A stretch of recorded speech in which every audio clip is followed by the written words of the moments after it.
Welcome to another Grit and Grime basketball podcast. I'm your host, as always, David Sagoe, with the guy who only does everything, Thomas Arnal. I'm still awake, yep. And Michael Downey. All right. So we are at the end of the 2021 season, finally. God, I shouldn't be this excited, but I am. Yeah, what a slog, man. Like 1 million games in 4 months or however long we've had the season, 5. But yeah, it's all over. Managed to get through it. Bunch of postponements, but it all got handled. And it all came to a head on the final day, which encapsulated what's happened for roughly the last week, where teams have been jockeying for position and trying to either get out of the play-in, sort out their slot in the play-in, or do a little bit of matchup fixing and stuff like that, which led to some interesting games on the last day of the season, which almost never happens. Like outside of that one game we had a few years back with the T-Wolves playing the Nuggets to basically get a shot at the 8th seed. Yeah, we've rarely had this amount of interesting things happening at the end of the season as it pertains to playoffs. So I tuned into the Wizards Hornets game, which was one of the afternoon games on Sunday. Really interesting game. The Hornets were up for a very long time, and then in the fourth quarter, the Wizards came storming back, as they have done a lot this season. Westbrook, can you believe he had another triple-double? I can't. Okay. Phenomenal. But the interesting thing for me was Bradley Beal was injured. He'd missed the last 3 games, and he came back just to sort of make sure that they got through this one. The Hornets obviously playing without Gordon Hayward, and the Wizards managed to pull it out. But now it's 2 days later, and Bradley Beal has to go again because the Wizards play in the play-in tonight. So it's sort of like I don't know, the gift and the curse of the play-in, right? It's great that they were given the shot to get in, and they might even pull the upset tonight. But at the same time, Bradley Beal is injured and has come back too soon for this injury, and they might limp into or out of the play-in. But I mean, but this is why I loved the fact that match was even happening, was because of the stakes that were there for both teams. It was whoever wins takes the 8th seed, so they get 2 bites at the play-in apple, which is massive. It means that they could effectively tank this one, if you will, and they've still got another shot to get into the playoffs. Or if it looks like a certain way, pull Beal early and rest him. It was brave. It was brave, but I imagine Beal would want to go for it more than anyone. Yeah. Given that he's stuck around and that he's not been to the playoffs for some time. For sure. For sure. It means a lot to Westbrook's reputation as well, right, Tom? Like, if he'd lost this, surely you would have taken him off your All-NBA team. No. It's not. I'm not like you guys. I don't judge a player over one game, especially the last game. I know you guys love doing that, but I'm fair to everyone. If you had a good, short, long season like we've had, you deserve to be on that list. You're on that list, So good. Yeah. So then the other game, the marquee matchup of the evening, I think, was the Memphis and Warriors game. Tom, do you want to break that down a little bit? What we saw there? Well, it was the winner takes it all, right? And it was one of those games when Curry, and Curry did what Curry does, right? He went completely crazy and finished it, 46 points, 9 assists, and a bunch of rebounds. What can you do with him, right? I was watching it. I was like, there's some. I sort of forgot that he was doing the things he does, and it was just like, those crazy dribbles and then just pull up, and I was like, what? Like, I actually started shouting in front of my TV. I was like, what are you doing? This, I don't know if you've seen that play when there's a moment when I think it's in the fourth quarter towards the end. Curry gets the ball and he's just like this. Well, he steals the ball and then he can go for a clear layup, and then he just pulls up a 3-point shot, like it's wide open in front of him. I'm like, and I went, "What are you?" Oh yeah, no, just take it. It's a layup for you. But that it was an interesting game. I don't know. It's surprising to me that the Warriors are in the play-in, because everybody sort of went with the story of, well, they don't have, Clay is gone and Draymond Green is now over the hill, and Steph is now 30. What is he? 33. Yeah. Coming back from an injury. Coming back from injury, and it's like, we're not seeing them going too high. And I think in the predictions you had them right, Dave. Your predictions. I had them roughly in that slot. I had them in tiers, and they were in the like 7 to 10 tier, the play-in tier, basically. You smashed it. Look at that. Smashed it. Look at that. What can I say? Knowledge. We'll forget the fact that I also had the Suns and Rockets in that tier, but you can't. No. It's 33%. So yeah, and it's funny. You look at the Warriors roster, and you're like, who's that guy? Like there's a couple of players I wasn't sure who they were, but it doesn't matter. You have Steph Curry on your stuff, and then he ended up winning the scoring champion title, or how you want to call it. Which again shows you that he's very easily showing you that he's not a one-trick pony and is deserving more recognition that actually he is getting at the moment. There's still a lot of, you still on social media is not really a good way to judge something, but you do see it, and it's like, well, he's washed up, or he's like, he's not, he's had super teams around him and stuff like that. But dude, look, he's doing it with everybody wants to cancel everybody's title. This one doesn't count because of this. This one doesn't count because of that. You had Durant. Okay, all right, pipe down, everyone. Yeah, no one's won a championship in the last 50 years. Nobody, literally no one. He's got Andrew Wiggins in the playoff, so just for that. Hey, that's another MVP. What? Wiggins was actually great. I feel like if this is everything that he's actually just been waiting for when the games really matter, and he's like, oh no, let me actually show you why I'm called Air Canada. Air Canada, baby. Well, that put back dunk was amazing. Yeah. And it really I actually legit screamed when he done that. What? Wiggins. That's literally what I put in the WhatsApp group, was how I reacted real time. Wiggins.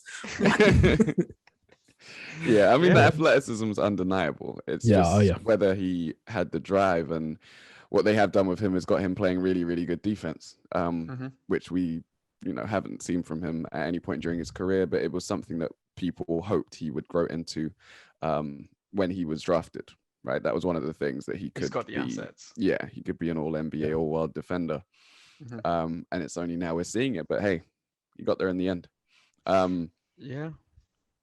Anything else about the game, Mike? I know a lot of people were disappointed in Ja Morant. He was getting the Ben Simmons treatment, going under all the screens and giving him plenty of room to shoot those threes. Yeah, I mean, you saw, like we said, there was something online for both of the teams, and you saw them kind of go into playoff mode. Like the schemes that they were running, it was like we've assessed the actual team, we're going to play like to you. So the Warriors came out and they clearly had a game plan for Ja Morant. Didn't have one for Valanciunas. So we'll see how that goes against AD. But you could see that they'd done their homework and they were going to let him have that, and it was pretty effective. And on the other end, you had Memphis D'ing up Steph, like just in a ridiculous fashion. Dylan Brooks did such a good job. Really noticeable that it was when he fouled out, that's when the Warriors sort of pulled away. So that was really cool to see. And Draymond was just playing differently, man. Like you were like, okay, all right, he's activated now. Yeah. He was really aggressive. Like had like a few dunks in the first quarter that you were just like, oh, okay, we're back. Yeah, he did his typical, let me get the other guy, let the other guy get his foul. When Brooks fouled out, I was like, oh, they saw Draymond. Literally, Brooks went, oh, 6. I mean, and they win the game. They won the game. I mean, you do what you have to do to win it, right? And he knows how to do it. And if you're the coach and you know one of your, especially Brooks at that moment, particular moment of the game, he was the one that was carrying the team. So it's like, it's a very tough one. Like, do you take him out because he's got 5 fouls and risk the 6, or do you? Then not take him out, and exactly the other way. You have Draymond on the other team, so. Yeah, and I mean, come on, it's not like we thought the refs were gonna favor Memphis in this matchup. The refs don't favor anyone; they're totally impartial. No. The league has no control over these things. Blazers, Kings, Lakers. Nobody wanted to see Lakers Warriors as the first play-in. No. Especially with them both having a second chance at making it into the playoffs. It's a free shot for the league. And we spoke a little bit about no, let's jump straight in.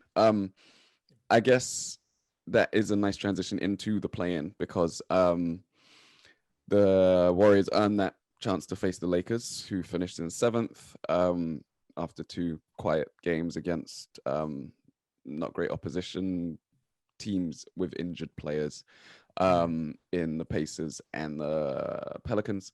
But we also saw the Clippers dodge the third struggling seed. today. It's been a long week. There's only one team in LA. It's really difficult to find the other one, Dude, I know that feeling with New York. We've got the same issue, don't worry about it. So the Clippers dodged the Lakers by losing against the Thunder of all teams on the last day. Maladon I didn't see this one, but apparently it was just like it was a comfortable Thunder win too. Yeah. Maladon was taken out of the game because the Thunder also didn't want to win the game. It was a real race to the bottom. It was pretty ridiculous. And then we had the Nuggets do the same thing so that they would match up with Portland in the first round rather than the Lakers, potentially assuming the Lakers won the first playing game. So that is on the west side. On the east side, the Celtics ended up in the 7th seed. They are going to play the Wizards. In the 9-10 over there, we have the Pacers and Pacers and Charlotte, right? Charlotte Hornets. Yep. Starting tonight. Starting tonight. And in the 9-10 in the West, we have Memphis versus the Spurs. So who you got, guys? I think I don't mind going first. I'm gonna go Lakers over Warriors, although I do think the Lakers can lose this game. It's one game, right? They still need to build a bit of chemistry. Even though everyone seems to be back now, they haven't all played together in quite a while. And then obviously the Warriors being hot and Steph being able to do what he did on Sunday, that is worthy of winning any game. And then in the 9-10 in the West, I take the Grizzlies over the Spurs. Although it's going to be interesting to see how Ja deals with being guarded by those guys because they have so many guard defenders. East, I go Hornets Pacers is tough because Sabonis and Brogdon are coming back from injuries, and there's no Hayward at the same time.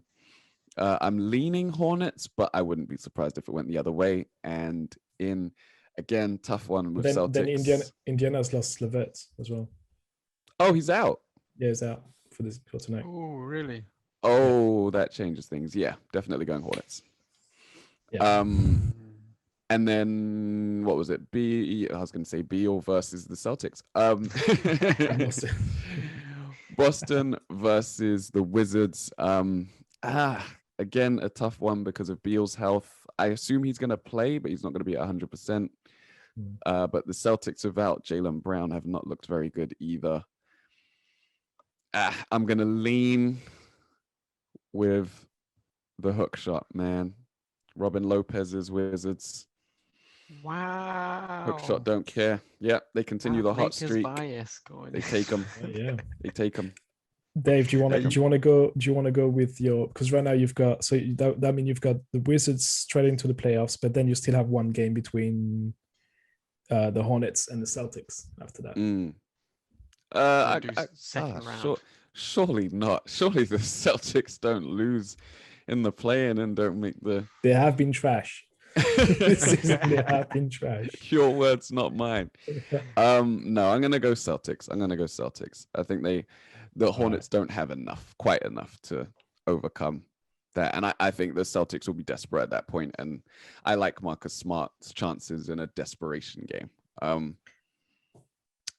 And out west, you've got Warriors, Memphis. Warriors over Memphis again. Yeah, two times. Warriors over whoever's left. Whatever. Over the Pacers. Those are my picks. Tom. Let's start west. I want to say Lakers Warriors. Do it. Pull the trigger. Okay, I'll go.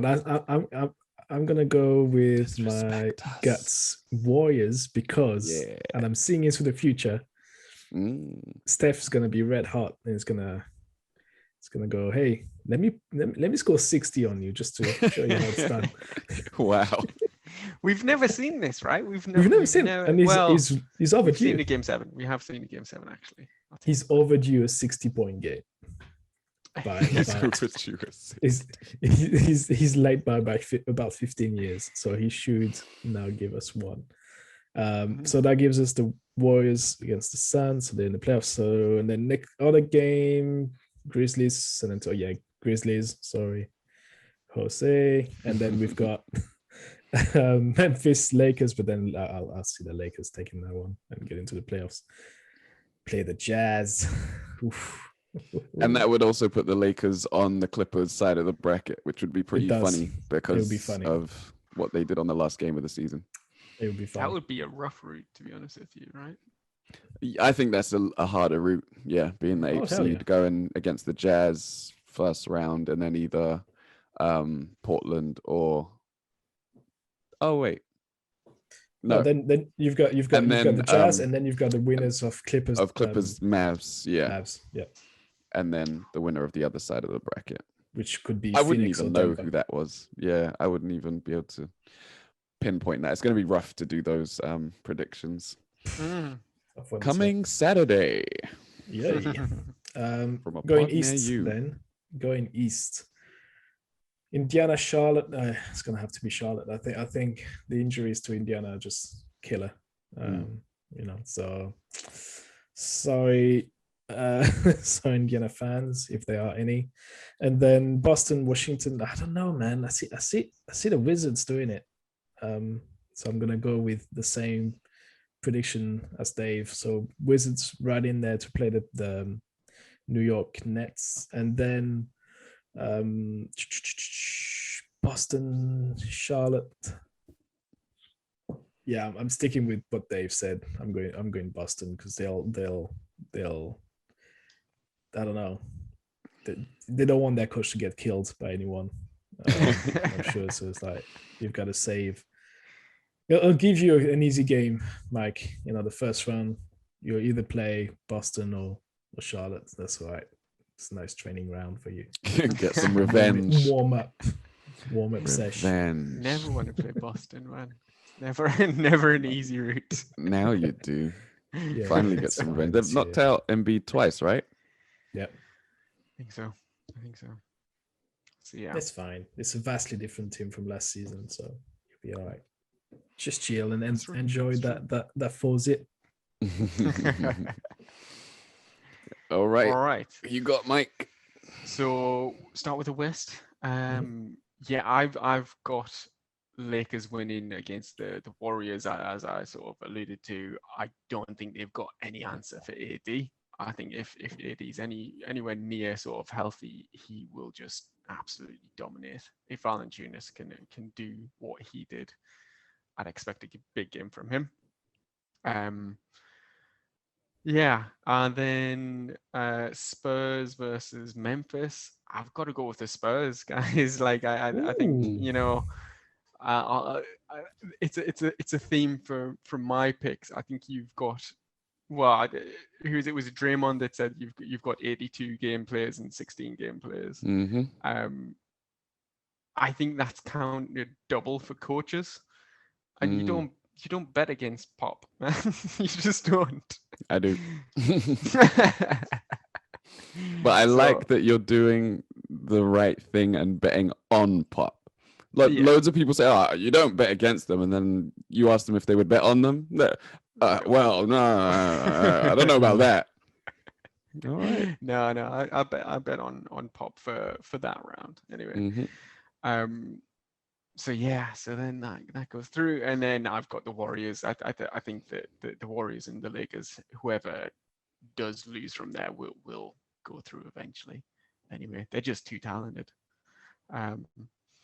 So yes, that's my Western Conference, and then in the East, I've got Boston going through, and the Boston Wizards game. It is close, but I think.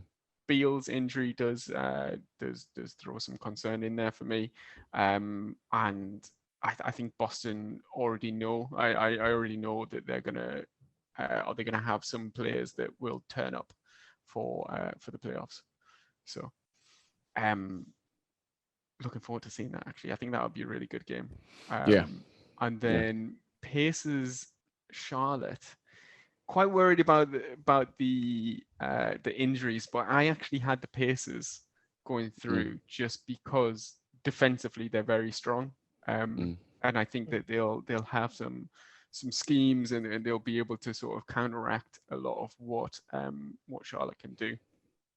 But I wouldn't be surprised if it goes either way, to be honest with you. So we'll see from that. And then I've got the Wizards out of the Wizards and the Pacers because I think that eventually the star power will sort of fall out of that. Like as much as we do sort of rag on Westbrook, he's gonna give you like 1,000%. He will sort of like go down kicking for sure. So that's what I've got. Go down chucking. Yeah, it's going to be interesting. I think the other thing about all of these injuries is the play-in's going to be done by Friday. It starts tonight. We're recording on a Tuesday evening in the UK, and it's going to be done by Friday night. When we wake up on Saturday morning, it will be finished. So like Beal is basically guaranteed to be injured for the whole play-in. It's not a thing where he can work his way back in. There's just games everywhere. So yeah, it'll be interesting. It'll definitely be interesting. It's just a shame all they that... want, right? It's either it's like it's win or go home, right? So yeah. That's the thing. And it's just a shame that this season continues to be mired by injuries. But hopefully we don't get any new ones. So that is the play-in. Those are our predictions. We will be back with our playoff predictions. You're gonna have to get your brackets ready, gentlemen. Yep. You can start on some of the early games. Some of the games, some of the series are set already, as we've said. So you can start predicting those. And I hope they still do a bracket challenge, even though it's going to be a really short window with the play-in. They kind of shot themselves in the foot here. I got a couple emails today, so I think they are doing it. Okay, cool. Yeah. Be online between 6 Be and online. 12. Yes. Yeah. So we'll throw a link out there again and set up ahead of our picks on Saturday, and we have an extra episode coming to you on Saturday to predict the playoffs. Anything is possible. Yeah, I mean, this is a great way to start it off, though, right? I don't know if you guys feel any differently about the play-in tournament, but I think it's fucking awesome. Yeah. Like first round series usually suck. Well, Not 50% of them suck. Yeah. We've had some really good years though. There was one year. What year was that? I think it was 2014. Was like freaking amazing. We got a bunch of great series. Spurs got taken to 7 by the Mavericks. I can't remember. Was that? I think that was Thunder Memphis. That also went to 7 or something, and every game was like overtime or something. It was like a ridiculous first round. That Clippers Spurs series in 2015 was great as well. There's been some years where the first round has been great. Sometimes it is just crap. Teams getting steamrolled. But yeah, the play-in has spiced things up. I think it spiced up the end of the regular season more so than anything, just because you have a team like the Wizards, like pushing tooth and nail. They end up getting into the 8th seed anyway, so they would have made the playoffs. But there are certain teams that would have, maybe they wouldn't have pushed so hard if they knew they had to get the 8th seed, right? Once they knew that they could get to 10, then when you're in last or second last, it's not so much of a daunting prospect. Yeah, but man, I would not want to be the 10th seed or something like that. Gives you a chance. Like it does, but someone was saying today on a podcast, I can't remember who. I think it might have been on the Tampering podcast. They were saying like, what if the Lakers' injuries had lasted longer and they'd slid even further? Like, and the Lakers happened to be the 9th or 10th seed. Then the big players come back, and you're just like, first team to ever win a championship from the 10th seed. Fuck it. If that's the way it's got to be, it's the way it's got to be. It's funny because it sort of introduced the cup system that we're used to in Europe into the US system. So it's quite interesting to see. That's what the players' reaction was funny. You know, LeBron said whoever came up with this should be fired. You know, of course he's gonna say that. Like he could go out on a game or like 2 games. You know? So he's gonna hate that's kind of like not the elephant in the room because it's not guaranteed, but that's kind of like the potential cloud hanging over this. Like, what if the Lakers don't make it in? What if Boston doesn't make it in? Like, it's not going to be good for ratings at all if some of the marquee players or marquee teams go out. I don't know. No, man. it's true. It's true. I don't really know. I think it's nice because it introduced a bit of uncertainty and a bit of edge that there's not there in playoff format. You know, the system that you have to turn up that one day for that one game. It's a very different mindset than the usual, you know, the usual format that you get in the US, and that's something that is, you know, we're used to here in Europe. You know, for cup format. Or even for the last day of the season when you know and like you still have 4 or 5 teams in the run up to win the champion, you know, to be champion in the league. So you still have that one game you have to show up, and I understand. In terms of rating, you're right. Like in the long run, it hurts it because. But then again, that's insert platitude here. It's sports. With respect. Exactly. Right? Play. But then this season, like, to be fair, yes. Injuries. But then this season is a bit different, though. I will. Again, I don't like to say that, but like you can put an asterisk. Like you can put a same. Yep.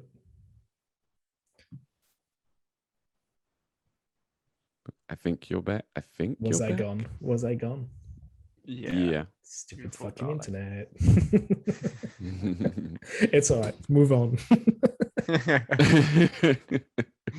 I mean, like, but for me, it can always come down to the last game. It can always be like, oh yeah, you've played 82, but now it's one game whether you sort of go through or not. Like that can always be the case. Now we've just made it into an actual tournament.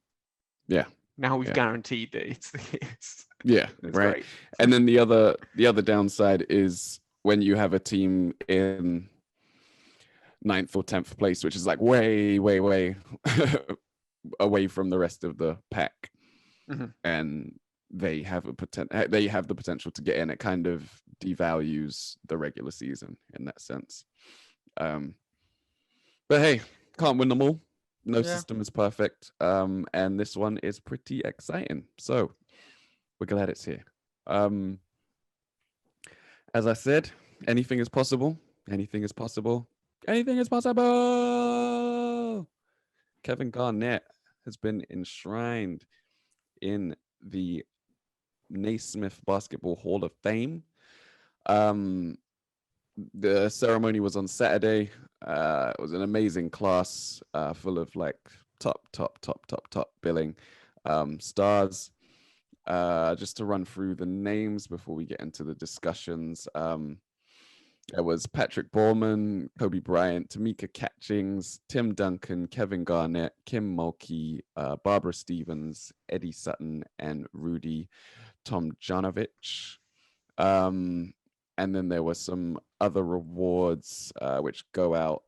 Dr. Timothy Nugent, Mike Breen, bang! Mike Wilbon, who was in what was that basketball documentary with that bald guy? The black one that plays basketball, really, really good. Michael Jordan? Yes. Coach Carter? Yes. Mike Wilbon was in the Jordan doc. You might have seen him. Inside the NBA, won an award, as they always do. Jim Gray, Bill Russell, George Raveling, and Wayne Embry.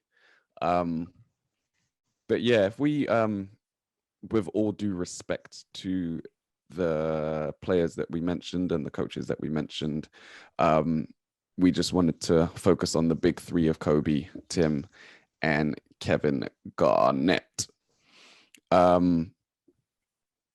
Start with Garnett. His speech was first. Great character, amazing and uncut gems. I haven't seen it. Incredible. It's the greatest movie of all time. Never seen it. But I think a large part of his impact on the game that people forget is that he was like the first in the new wave of players from high school coming out and going to the NBA. He was a big influence on Kobe coming out the year after. And then after those two, we saw a big influx with Tracy McGrady, Jermaine O'Neal, and then a lot of bad players coming out of high school and joining the league, which eventually led to the ending of that sort of era. But Kevin Garnett was the first one. And there was a lot of people that watched him play that said, oh, he's absolutely ready to come to the league.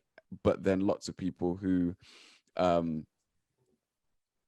basically didn't like the concept of an 18-year-old joining the league, even though it had been done before, and basically said, don't draft him just because he was 18. Like, no other reason, but he's 18, don't do it. I wonder how many people were affiliated to colleges that were saying that. Well, here you go. Yeah, exactly. So the first people he thanked actually were after he thanked like Isaiah Thomas, who inducted him, and some local people around his mum as well, was the other high schoolers that came before him. He named them. There was about 5 of them. Daryl Dawkins was one. He named those guys for inspiring him to make that jump without going to college. It is brave. It is a brave choice. Like it's not the done thing, right? Just an amazing player, man. One of the best defensive players of all time. One of the greatest all-round players in terms of filling out the stat sheet. He was incredible, man. I'll let you guys speak a little more on his game and what you've thought of his career coming up. First team all intensity of all time. Oh, for sure. Oh, for sure. Yeah, like no, I freaking loved him. Of that like era of like the dominant big man and everything like that. I kind of leaned towards Garnett over some of the others. He was just more lean, more agile. And yeah, I like his defense and his intensity. I just absolutely thought it was amazing. So yeah, very happy to see him. And it was like, yeah, an amazing class to go in as well. So yeah, KG was part of this sort of new breed of tall guy that will shoot the 2 and the 3 very well, and they look good doing it. And I remember him being that special player that came out and I was super young and sort of changed the game. And he had that rage and that fire. And actually, funny enough, Joachim Noah sort of model his game and his behavior on courts, just on KG. And did you guys ever heard that story of him? Because that was Noah's idol was KG, and they met on court, and he was like, "Dude, you're awesome, you're awesome." And then KG went, "Just get off my manhood." And then they had beef since then. I thought that was pretty cool. Yeah. But then I think what the one last thing I remember about KG is his story with Malik, was it Sealy? That was so very tragic, and I was like, God, because he had that sort of image around him of this guy that was overconfident and a bit of a show off and a big mouth, and then when that happened, that sort of shook him and brought him back to a more, I don't know, maybe it's hard to like be a more likable figure, maybe, because people saw that he was actually human in a way. So that was quite a very sad moment. I still remember it to this day. And then he himself was clearly shaken about it because that was his best friend, passing away in a car accident. So yeah, sorry, I took it to a dark corner, but that's part of that. When I think Kevin Garnett, I think that moment where it was like, it was like, damn, he's, even though he's got this big mouth on him and that confidence, he's still human, he's still there. So yeah, and that's always what makes these characters compelling, right? It's finding out the little things about them that are fallible, like finding out that Jordan didn't make his high school team one year and things like that. You're just like, well, if these things can happen to them, and they react to it how they did, then it can happen to anyone. And also they've had to overcome these things on their path to where they got to, which for all of them has been greatness. Speaking of greatness, Tim Duncan, the bank shot. Yeah, he almost redshirted his first year in college, I learned in his speech. He got the chicken pox at the start of his freshman year. Wow. And he lost 20 pounds, and the coaches were like, yeah, he might not make it to the season, so we might as well hold him out for a year. But then some of his teammates were like, I think this guy might be too good for you to do that. He ended up playing for 4 years, having a great college career numbers wise, if not success wise, and then obviously going to the NBA and being a ready-made all-star. Like he's never played a bad season in the NBA. It's just ridiculous how good he was straight out the gate. Coming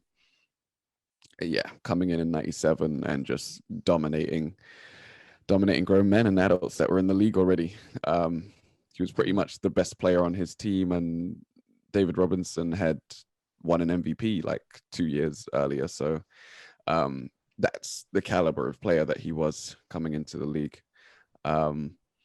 And then, just the model of consistency, like literally, I think he models for a brand called consistency. Learned to play late in his adolescence, I guess, late in his teen years. And it looks like he learned to play basketball out of a textbook.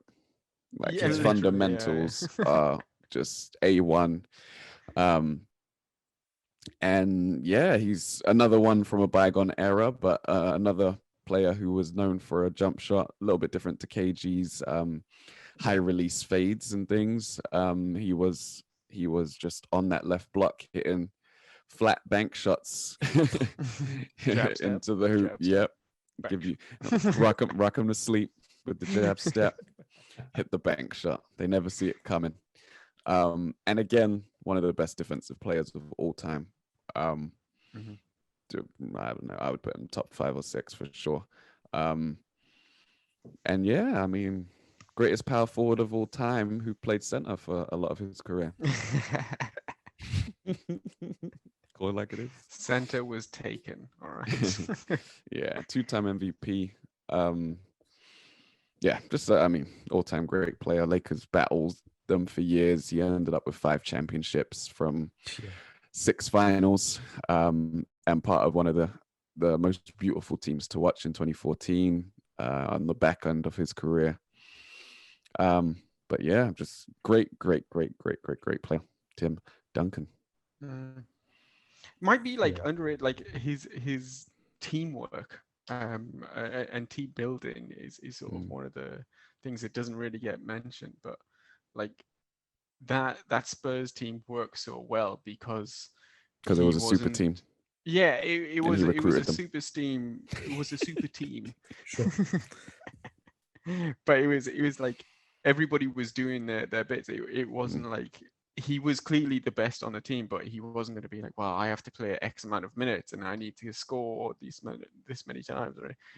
Like he did what needed to be done to win, and that was always the focus for the Spurs and for his career was win first.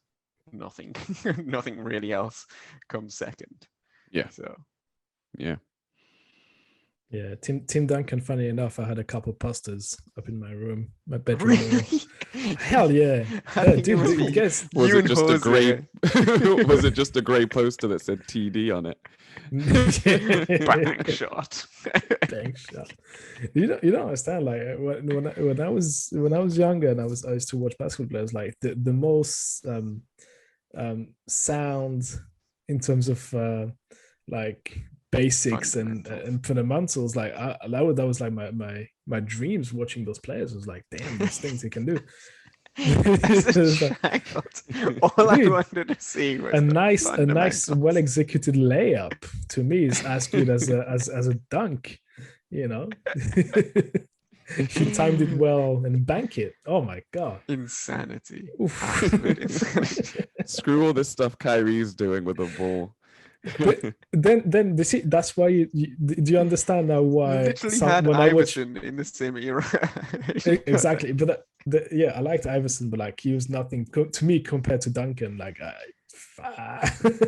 but do you understand now why I'm not really massively into James Harden and you can say, okay, you like Doncic, fine, but he wasn't playing like that in Europe. Like he's forcing it in the NBA, like doing trick shots and stuff like that. But the like the players like this, for me, it's like, whoa. That's why the Spurs 2014 Spurs, I was like literally a wet dream for like an entire season. I was like, heaven, nobody's dunking, everybody's going for a layup, they're passing the ball. Damn. Show me that. It was boring team. Sorry, not meant to say. Very solid play all year round. His thumbs irk me, by the way. Yeah, it's got weird thumbs. Yeah. His thumbs are weird. No, the thing I remember with TD as well was the Joy Crawford incidents when those two were just like getting ejected for laughing on the bench. That was a highlight. Sounds like one of my lessons. Oh yeah. So don't say anything on the bench. No, it's like the weirdest beef of all time between probably one of the most boring NBA player if you're into highlights and crazy moves, and a weird ass referee that just had something against him. Just trying to be the show. In his defense, after he retired, he kind of looked back on his career and realized that he had done it all wrong and that he was making himself the star.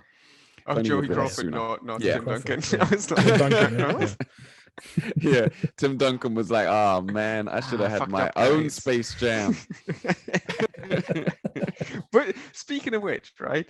How cool does Tim Duncan look now in comparison Hell to yeah. when he played? So ironic, isn't it?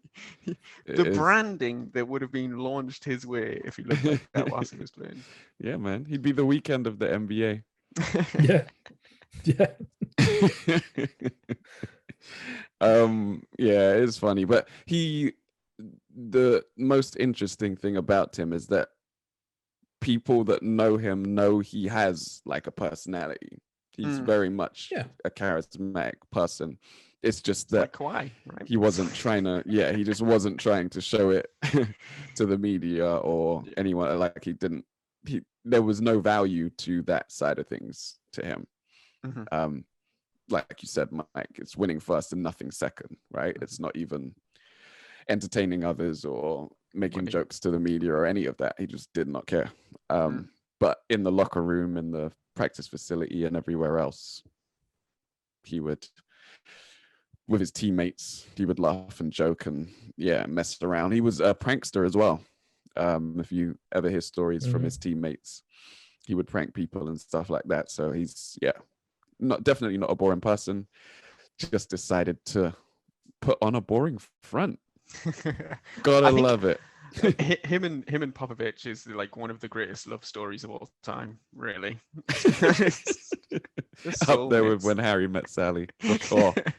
Romeo and Juliet. Yeah. Love Actually. They should do a remake with. It's the same, yeah. Tom and Derek Rose. Yeah, sure. No. Too many dunks. Sorry. Not quite. No. Hey, slow it down, young man. You see what happened to him? Dunking too hard and doing those crossovers that almost costed him his career. So, lesson learned. Who needs Listen, go for the layup. Always go for a layup. You're a weird person. Hey, 2 hands for safety. Okay, hold it. Good. Anyway. All right. Which sweeps us around to Kobe Bryant. Vanessa Bryant gave the speech. He was inducted by Michael Jordan. And it was a moving speech. It was just sad that she had to give it. There was pictures of his older daughter wearing the jacket that the inductees wear. But I mean, all props and respect to her for going out there and giving that speech, because the thing about it that we have to remember is he was a public figure. She was not a public figure.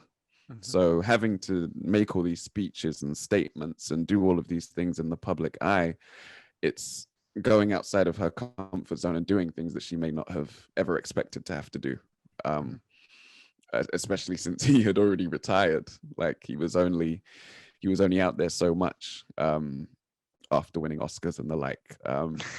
So it's a shame that she had to do it. And then listening to the speech, I couldn't help but feel like it was a real shame that Kobe didn't get to do it, because I want to know what approach he would have taken. Like watching KG's speech, it was like 99% thank yous. He was just like, thank you to this person at this point in my life. Thank you to this person at this point of my life. That's what the whole thing was. He didn't really talk about playing. He didn't really talk about his attitude and his thoughts and things like that. And then Tim Duncan spoke through his journey as well, and explained like where people had helped him along the way. I just wonder how Kobe would have approached it, especially as someone who rediscovered his love for telling stories in retirement. I'm sure he would have done something interesting. It's a shame we won't get to see it, but man, what can we say about Kobe that hasn't been said already?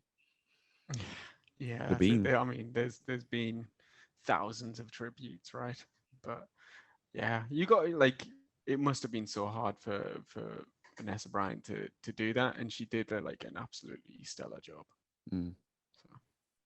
Yeah, it's I don't know, it's just so weird. I was the same when I watched the speech. I was like, God, part of me is like, you admire her for being able to stand there for 12 minutes without breaking, but then also it's like you wish you would have seen, because I really enjoy listening to all those Kobe interviews since he retired. Like his almost put an entirely different perspective on him. Like as much as I didn't like the player, not because he was anything to do with say about his game, but just because it was like you had to hate him because he was so good.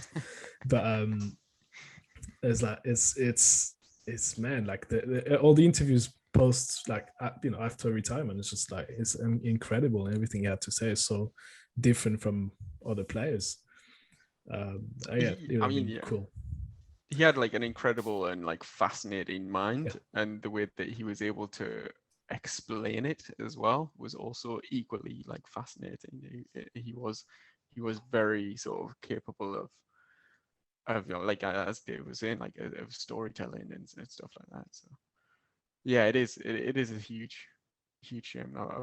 But you've got to just appreciate that there's another sort of opportunity to honor him and his basketball career, which was incredible. Yeah. So shout out to them. Shout out to all of the inductees. All amazing people that achieved amazing things in their own right. And then we're gonna have 2021 enshrinement in autumn.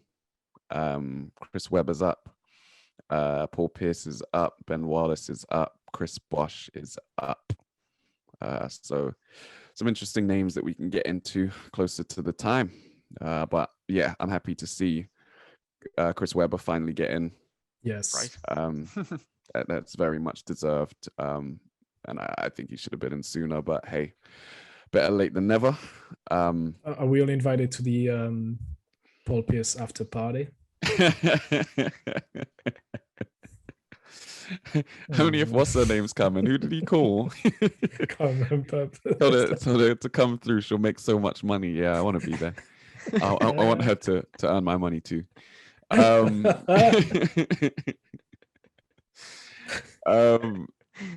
So we finish on that note. Appropriate. Yeah. We've got to give like Jose like 20 minutes to go off on Tim Duncan when he's yes available. At some point, extra content. So we end on that note. Please head over to whatever platform you're on and leave us a rating. 5 stars, please. If you have time, a review would be wonderful as well. On any podcast platform.